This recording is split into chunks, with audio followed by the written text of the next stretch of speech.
Greeting my fellow panelists. Deputy Minister, Mafu, could you kindly introduce yourself and then greet our fellow viewers at home? Thank you very much, Tabeka, and thank you very much for inviting me. And my name is Mafu. I'm the Deputy Minister for Sports, Arts and Culture. And I would like to greet all those that have streamed to listen to us. And I want also to greet my fellow panelists. I won't say who they are because they have not been introduced yet. So I won't let the cat out of it. Well, thank you so much. And our second panelist is our our former deputy president, who is now the executive director of UN Women under General Secretary Dr. Mlambo-Ngcuka. She is with us to celebrate Africa Month. As our theme says, African woman, you are unique. Mama Phumzile, kindly greet our viewers at home. Thank you, Tabeka, and greetings to my fellow panelists. Greetings to everybody at home. Happy Africa Day, Africa Month, Africa everything. Thank you, Ma. And we have as well Umamu Dr. Brigela Bam, who is our mother, very welcoming.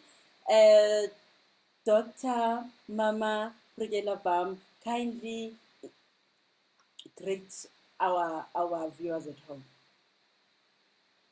Hello, everybody. A special hello to the viewers and to all, especially my daughters and my granddaughters and my great-granddaughters. This is a great day for all of us to be part of this wonderful, wonderful continent that has got everything.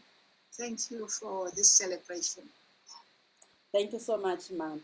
And then we have one of our young leaders, Kana, who is a scientist and one of the commissioner for the presidential 4IR. Ms. Kana, kindly greet our viewers at home.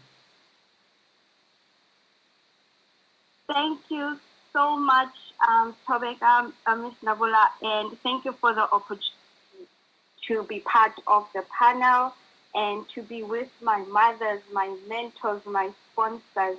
It really feels great to be in this panel and to discuss such a beautiful subject that is close to my heart. Greetings to your listeners also and the people that are watching via Facebook and YouTube. Good evening. Thank you so much, Nomso. Good evening. As our theme says, South African woman, you are unique. As South Africans and as Africans as well, I would like to start with Umamu Brigela Bam to take us through from 1975 when she attended a conference at the United Nations that it was all about global women leaders. So Dr. and Mama Brigela Bam, kindly take us through, and what are your views? Do you see any difference between then and now on the development of an African woman? Yeah, thank you very much for Tabeka for arranging this. I think it's such a wonderful occasion, and also it's a privilege for me and many others, so that we're able to share with you. This has been a long journey and continues to be a long journey for women. We decided that we should start with 1975, not because prior to that there was no patriarchy, not that prior to that there were not many activities in the world in which we live, but it was an important meeting which I had an opportunity to attend.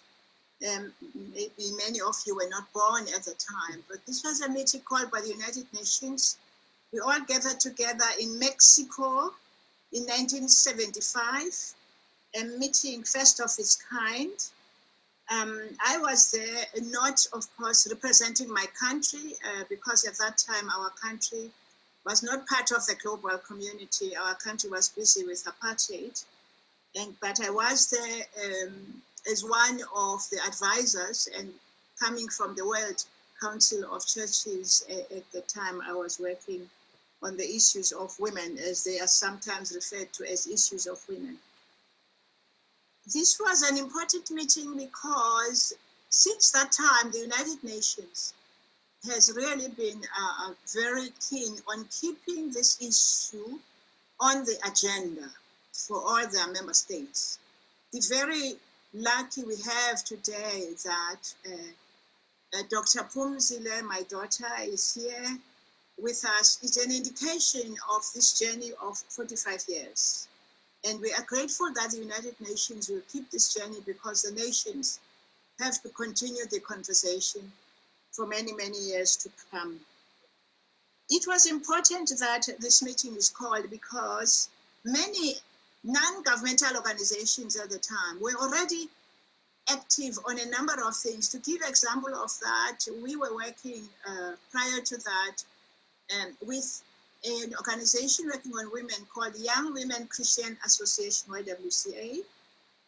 Prior to that, there were already women in the world working on issues of peace, so the problems women face with the war, which they continue to face in the continent, and the conflicts and all the suffering that goes on. So the women already then were taking these matters up very seriously.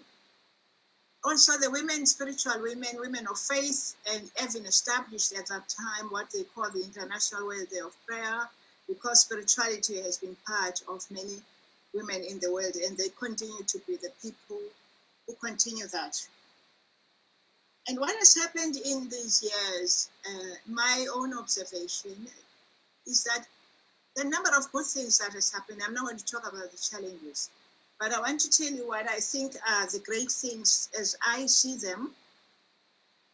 The agenda is not complete, but the awareness in the world is amazing. There was a time whenever those of my generation spoke about issues of women, people would laugh. They would think it's a joke when people talk about women's rights. And at that time, we were patronized, and people talking down about this little issue, that is nagging about the women's. That has changed. This is no more a joke, and people are realizing that they are talking about an issue in the world that has got to be resolved. So patriarchy still exists. Mm-hmm. The second wonderful thing that has happened, I think there is an amazing thing beginning to happen where people think tradition and religion are sacred. Anything that is a tradition must be kept. It is important. And a lot of these traditions, unfortunately, haven't been working very well for women. And so there is a slow movement in different situations of change and awareness that maybe these traditions that don't add value to the life of women have got to be changed. And we are grateful that the countries are becoming sensitive on this, especially that the men themselves are becoming sensitive to these things. Yes. The women in this continent make me so proud, not only just in this continent. There are very few countries, if any at all, Dr. Mlambo will know, where women do not vote. The women take their voting very, very seriously. There are countries where, in fact, there are more women who are voting, and that is something that is wonderful. Even if women are still wearing their scarves over their head, it doesn't matter, but they come and vote, which is also something we must be grateful for. And the governments are beginning to create departments. Yes, they are having good policies, and all challenged sometimes by implementation. Yes, ma'am. The greatest thing I often say things have happened is the way the women the women are no more apologetic about themselves, no more apologetic about their identity. Some people refer to this confidence as assertiveness. I am not going to use that word assertiveness. I just think it's something that human beings have reached as a group, that maybe the time has come that the world begins to embrace them with respect and honor. And in the process of that, I think it has meant that women have realized that they are made in God's image. And that is important as a value and a foundation, that women are as important in this world as the thing that God ever created. Wonderful. The feeling of inferiority is just something that is going away. It's going to go, and it's going, and it will go very soon. Women are these people who are survivalists. Watch them. Situations of war. You see them in trying to feed their babies. You see them being a survivalist, trying to feed the families when there is nothing, out of poverty. These are special human beings who in fact should be applauded instead of being looked down as people who are not important. My hope for the future, to conclude, is that we are creating a world that is not a world of war, a world of complaints, a world of patronizing other groups, a world in which all human beings, all God's people, women and men, will be honored in their own right. And so we are searching for a society that is human, the humanness of the society. So you don't have individuals, because men will always be in this world with us, and so will be the women, and so will be our sons, and so will be our brothers and husbands. And so we create a society that is loving and caring to human beings. Thank you so much, Dr. Bam. We will come back to what you've just said.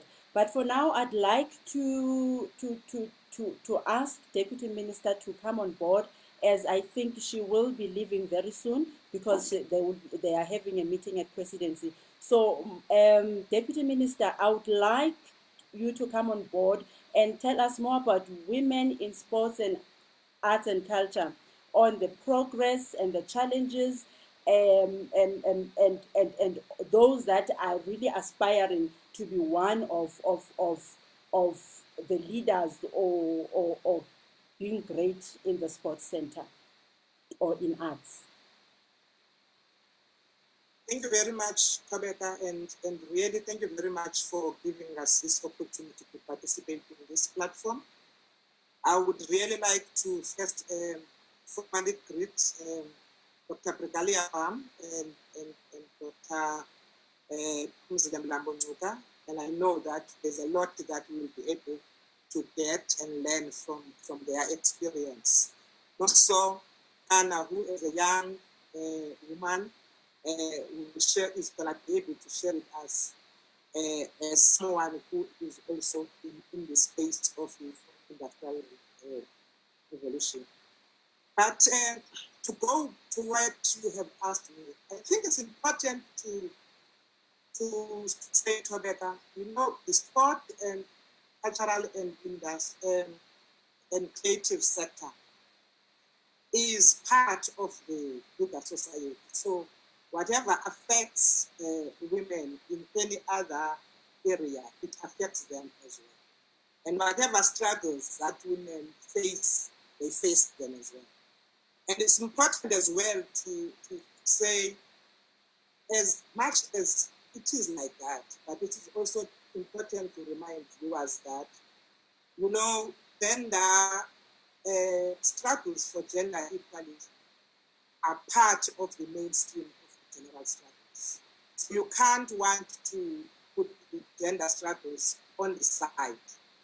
Whilst you are struggling for equality, you must always remember that we need to deal with gender equality as well. That's why sometimes people will talk about mainstreaming gender. Now, from the creative sector and sport, particularly in the country in South Africa, sometimes we look at it as just entertainment.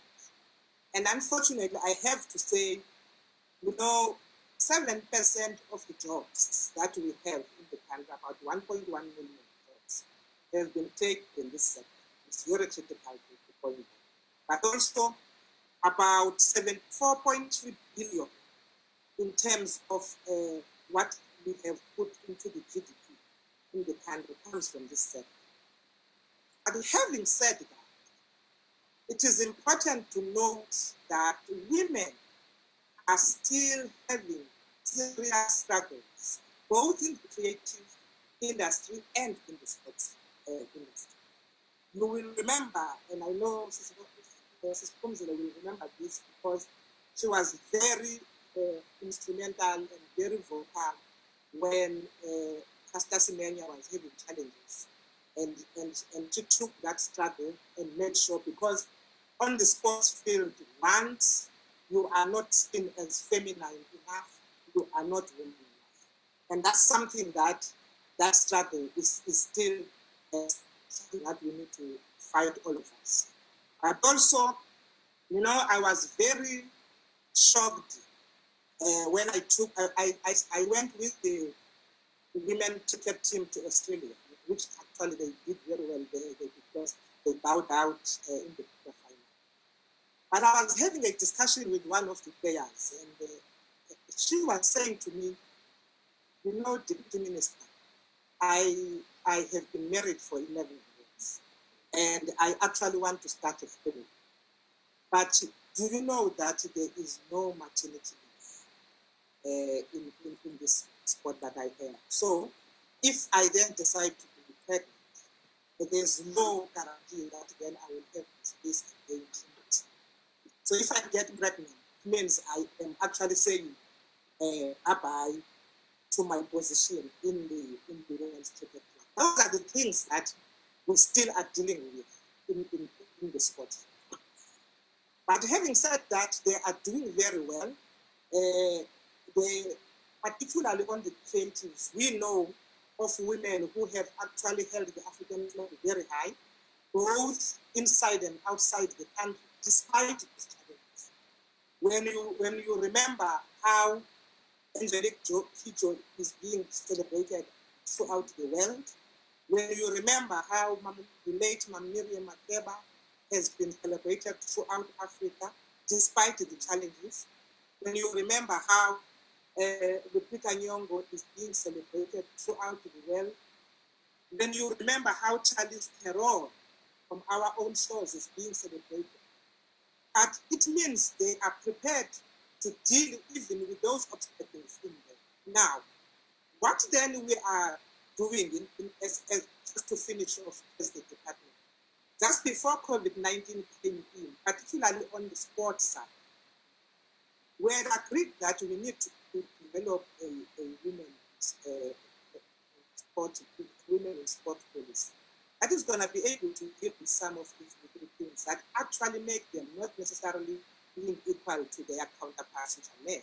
Yes, you will remember that Banyana is paid far less than Nafana Bafana. And you know that Banyana plays much better than Nafana. So these are the challenges that we are dealing with. So we were looking at having that policy, but then COVID-19 came. We are hoping that as soon as things go back, we have done 7 provinces so long. We are left with 2 just to consult so that we can then launch a national policy on sport, which will be able to deal with these issues.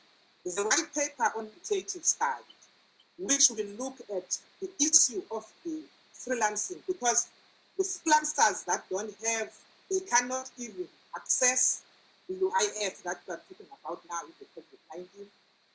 Even though that challenge is a challenge of every freelancer, not necessarily women.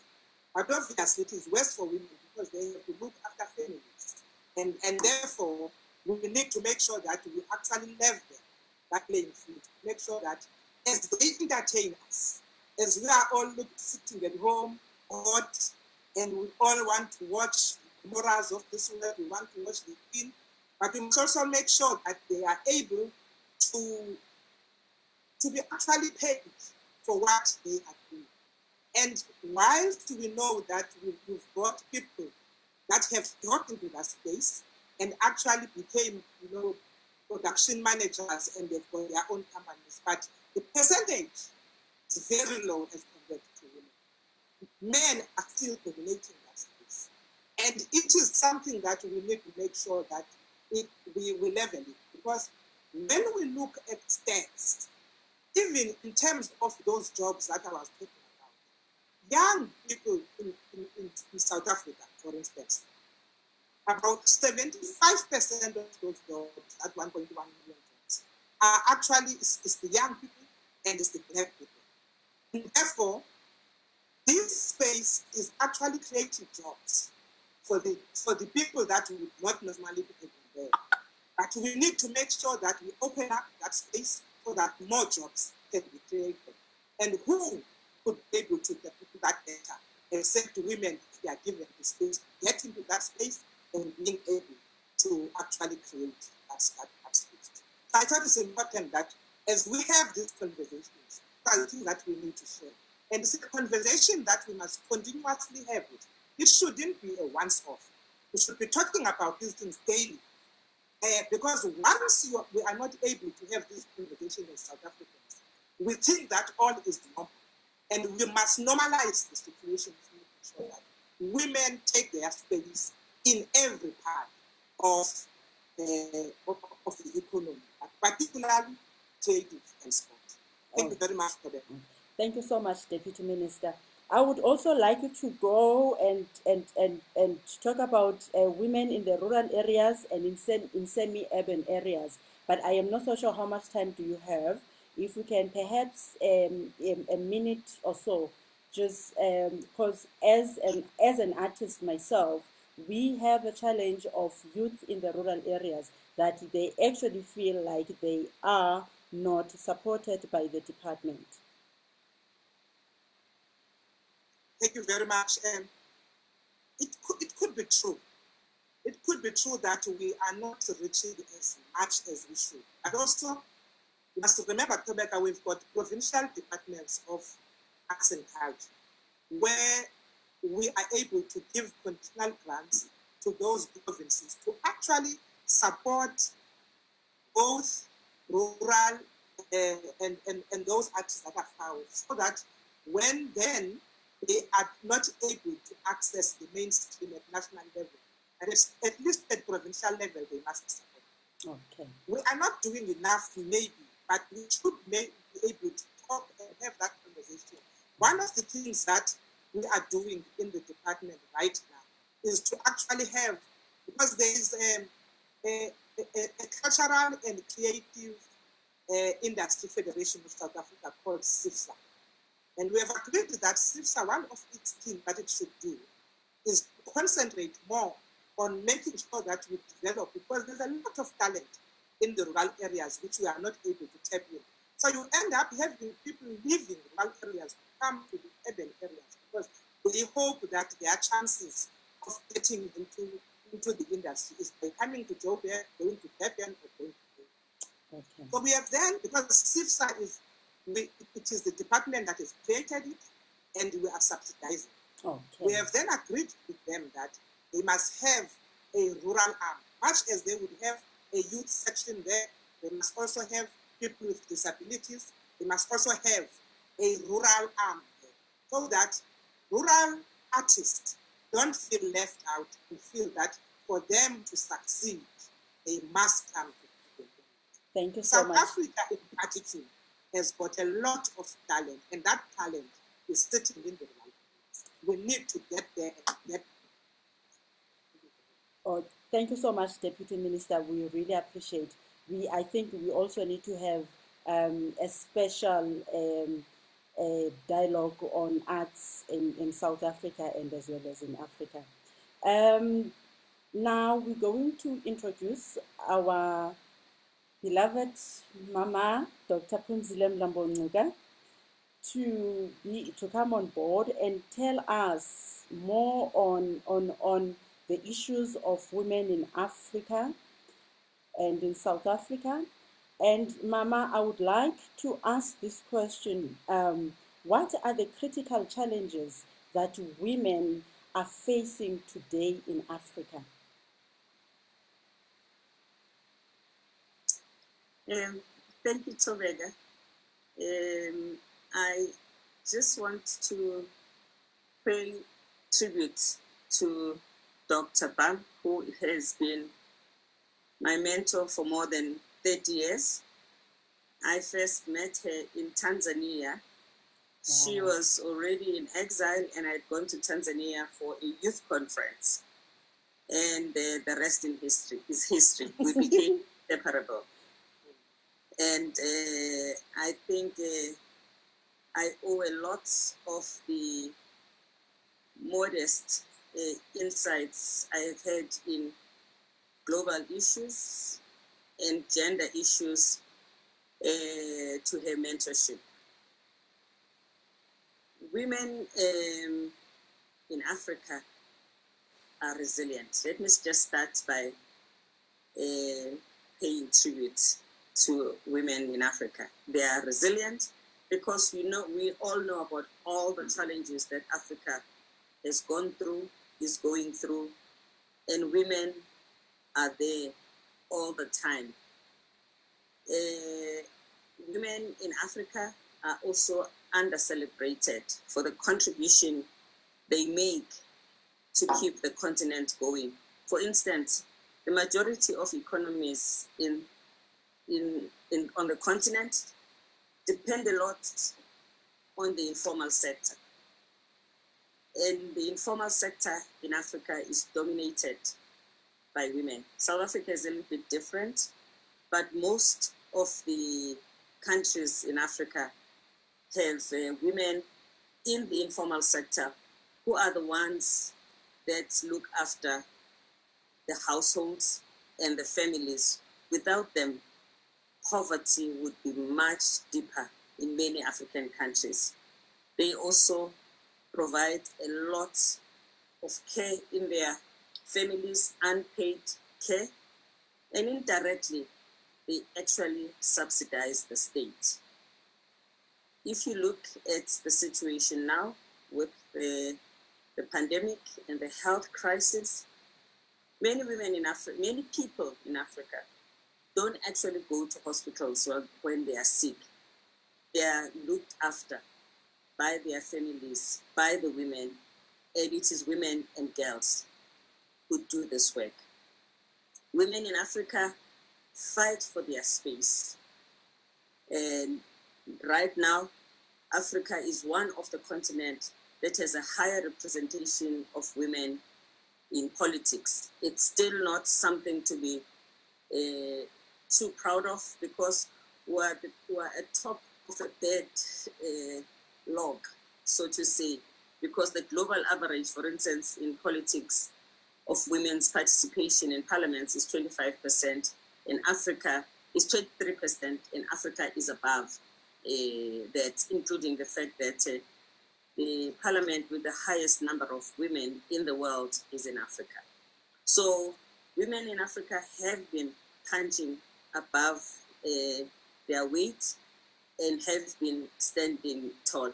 I want to give a shout out to women in Mali who, in the midst of a war, were able to come on top and win many seats in an election that has just taken place. Women in Burundi, there was an election 2 days ago, and women did very well. This is how resilient women in Africa are. Women in Africa also are also in the leadership. I'm sorry, not so much in the leadership, but highly represented in the health sector as it is all over the world, where nurses are 85% of persons who are in the front lines of the pandemic. When you include people who clean, who cook in hospitals, the percentage of women becomes much higher.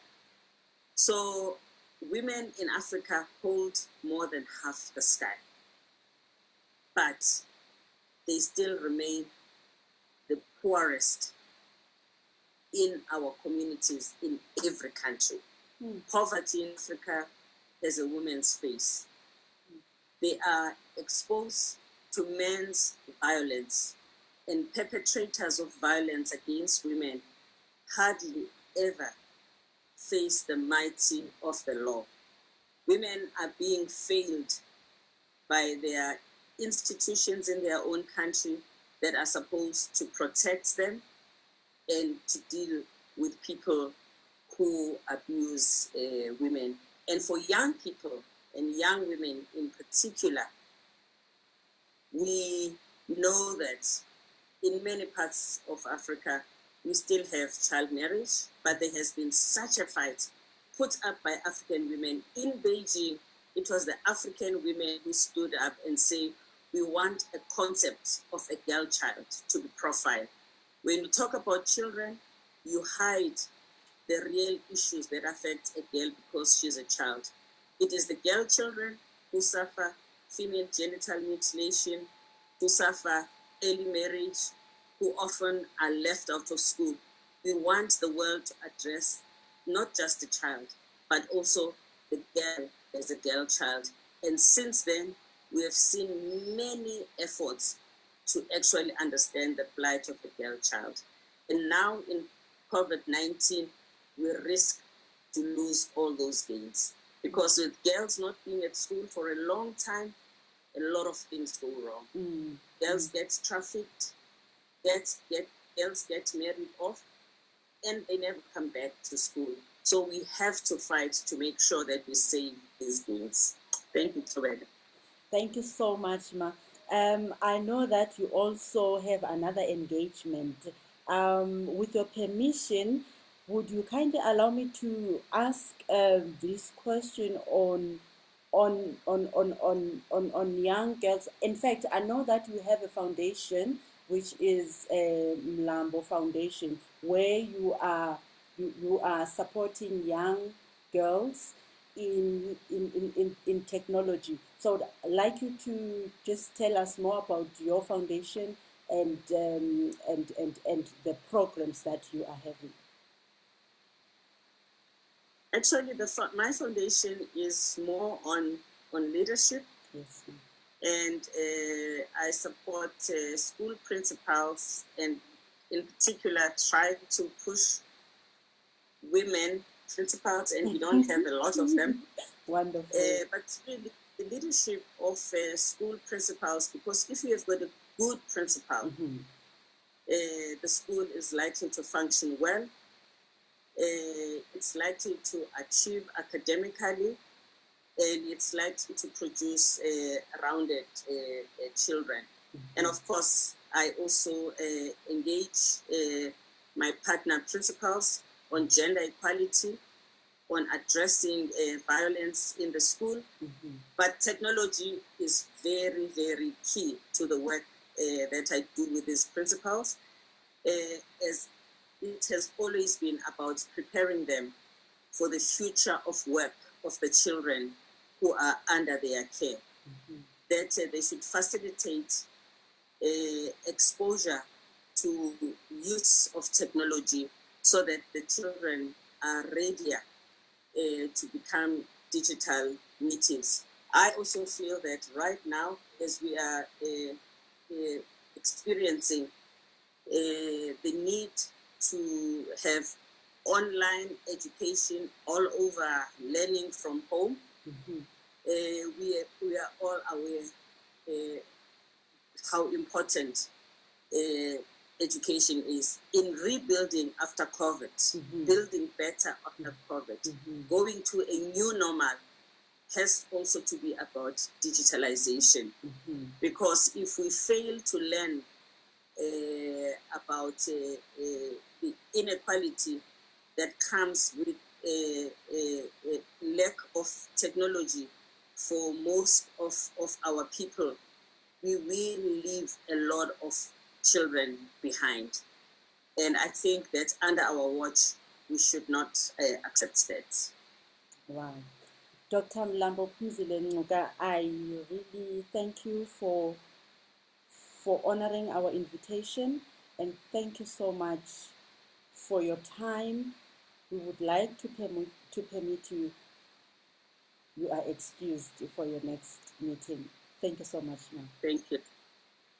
Thank you. this information. Okay. And I'd also like to introduce our young dynamic scientist, Ms.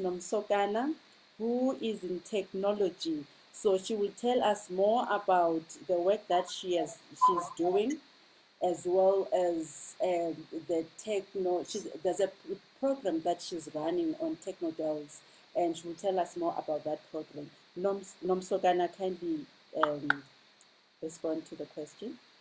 Good evening. My name is Kana, and I'm a nuclear scientist by trade and work as a broadband infrastructure in the ICT and telecom sector. I serve as a presidential commissioner on the 4IR, and I serve in a number of boards in South Africa.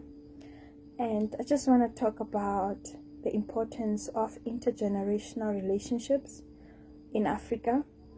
We have to understand that Africa's population is youthful and it is female.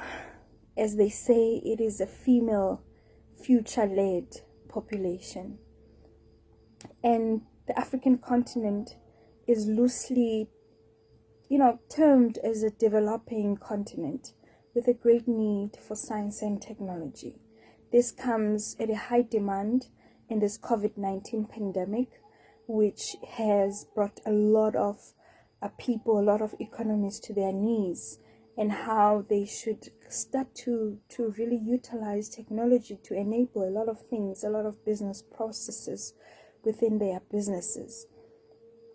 And within that, one of the great things I've seen and observed is the need for intergenerational mentorship and leadership. We need that collided, coherent leadership to take place right now because of the current need that is in Africa as well as South Africa. Africa on its own, it is classified as 63% rural. And within those rural places, you'll find that women are the highest in the population and they take care of their families. This ensures that communities are glued together and communities are brought together because women play a role in the leadership of a community. And now that we are in this COVID times, the importance of mentorship, speaking to women that are in leadership, politics, and business is so paramount to the fact that we need to develop sustainable, innovative, and intergenerational mentorship frameworks. This will assist us to really communicate, learn as much as possible, skills transfer to take place. And those frameworks can be offline and online. And those intergenerational dialogues are so important that they will give structures within our communities, politics, and business that we can propel the current and the emerging African women leadership in various sectors. And if we look at 4IR, if I may define 4IR, currently 4IR is the union of technologies. It's a union of the physical, the digital, as well as the biological worlds by a number of technologies that have been in isolation and now they have come together in this era of the fourth industrial revolution. And it's important as Africa to utilize that because in the past three revolutions we did not participate. And our participation comes at a very important time and critical time for African youth so that we can utilize to build our continent, to build sectors, emerging sectors that the world has not thought of because we have not harvested the minerals, we have not harvested the opportunities rather that are in Africa. And women play a role in this. I'll emphasize this because women have been the building blocks. They are the key ingredients in any community, in any sector. And that conversation must continue so that women are empowered and women are utilized and they are put and they are added on in the decision table so that things accelerate and things benefit everyone in the community at large. Thank you so much.